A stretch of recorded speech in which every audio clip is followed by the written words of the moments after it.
Hello everybody, it's me, TONIK TZW. We're here with an absolutely crazy and yet hilarious game, farming potatoes in Tier 7 with the Fletcher. And foreplay is because it's one of those games where you lose the fifth kill for the Kraken.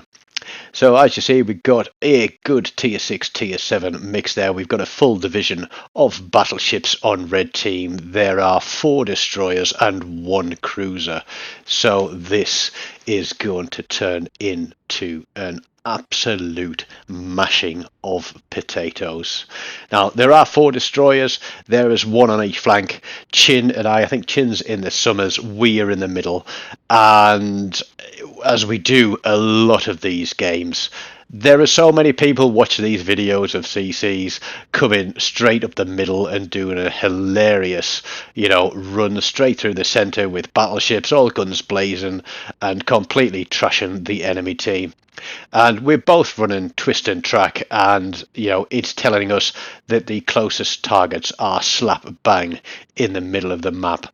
And I've said that the best way to play this game is to watch for the opposite team pushing out to the flanks and then come charging through the middle.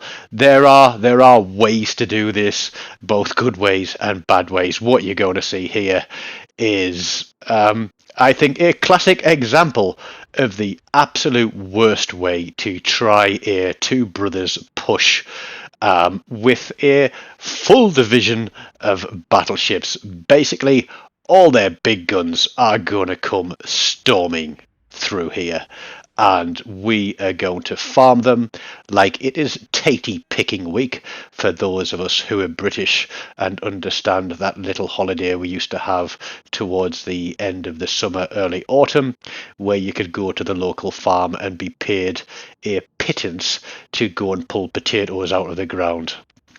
But hey, it was extra money. Also, probably classed as slave labour these days, but who knows? So, we're expecting stuff coming through the middle here. We can see that, although there's something on ACAP, the closest target to us is still in the centre of the map.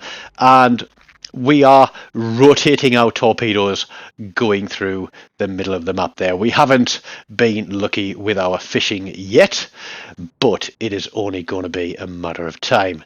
Now you'll see there that there's a destroyer just off to the right side of the screen there.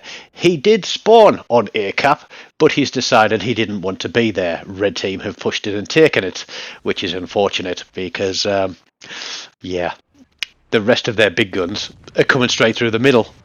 And there they are. There is the Duke of York. He is the lead ship of a division. The DD gets his torpedoes out. And although he's got a good spread out there, it is fish in a barrel, this one. The Duke of York's there, the North Carolina's there, and shame to say that destroyer is going to get absolutely clattered off that North Carolina. But we are rotating our torpedoes through here. Chin and I are literally putting up a wall of murder straight down the gut of this channel. And now we are going to unleash all hell and fury of the Fletcher, because I've got all these guns. I've got a very rapid reload. I think, was it about 2.1 seconds? No, 2.3 seconds running Vincent Mordoff. I'm not even running full concealment on this. I'm running Sims to give me some extra HP. And those guys have pushed through and realised that they're up against a complete nightmare. The only thing saving that North Carolina is the wreck of his Duke of York.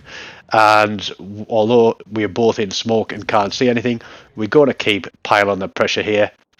And Chin does the gentlemanly thing, because I think he's got 3 salvos of torpedoes there.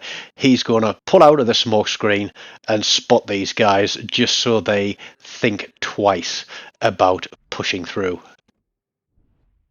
We've already picked up our first kill of the game. That was the Duke of York. Now we see the Nagato, and we have got torpedoes available again. and we're going to get some salvos out there because floods and fires are going to completely decimate this team. It's 2 ships down apiece. We've got a slight lead. It's 2 caps apiece. Red team's destroyers are running all over the map, and we're going to have to go and counter those before too long. But Nagato is spotted, and just watch this HE rain on this guy. And we're going to switch targets. Once we've got a fire, we're going to switch targets. We're going to go to the North Carolina because it is all going to count here. North Carolina is full reverse. We've got a fire on him. That's ticking. We've got another salvo of torpedoes up. We get a torpedo on the Nagato. And we've got a rain of fire going on to him. We've got a fire ticking on him as well, and this is where we lose our second kill because the Vladivostok, who needed all 50 hit points that were left on that Nagato, even though he was a few seconds away from burning out and had no chance, no hope of surviving the onslaught he was facing, takes a full salvo off the Vlad, who I think has decided he doesn't want to be on air cap either without any destroyer cover, and so he's going to come running back here. Now, our smoke screens run out, which is unfortunate. I'm expecting this North Carolina to absolutely batter me with a salvo of HE, because trust me, if I was in that battleship, I would have HE loaded. But he takes another torpedo, he's got a fire ticking, we keep raining down on him, and bang, that's it. That's kill number 2. We're on 107,500 damage. That is absolutely bonkers. That was a fail, Dave. If you play for, I think it must be a clan thing, I think they're called BMC, they all had on the end of their names. Yes, it could very well have worked, but perhaps a Bismarck with sonar and a Brandenburg with torpedoes and lots of secondaries, that would have worked out a different way for them, but not with the combination of ships that they brought through. Now we're going to push back out to the capture points because red team are pushing in on C. We are 1 ship up. We get a destroyer spotted. We're there. He's another Fletcher, about 2/3 health. Chin and I are going to start railing on him. We pick up a high caliber with 100,000 damage. We're just going to keep railing on this Fletcher. We're going to do the same thing. We both pop smoke, because we are spotted from elsewhere, and that's a Jervis. And you'll have seen me do this before, but we pop smoke, but we don't sit in it because we don't want to be a dope in a smoke. So we put the torpedo spreads out there. We see that there is a smoke screen ahead of us. That is the Jervis. We know that's the Jervis. We saw him spotted earlier on. But we are going to run in and contest this cap, but we also spot the Bismarck as he fires his guns. So we are thinking secondaries out there. Bismarck is pretty much on his own. If he'd have pushed, they might have been able to get through the middle channel on Two Brothers, but who knows, we could have just farmed him for more damage. We see the Jervis again.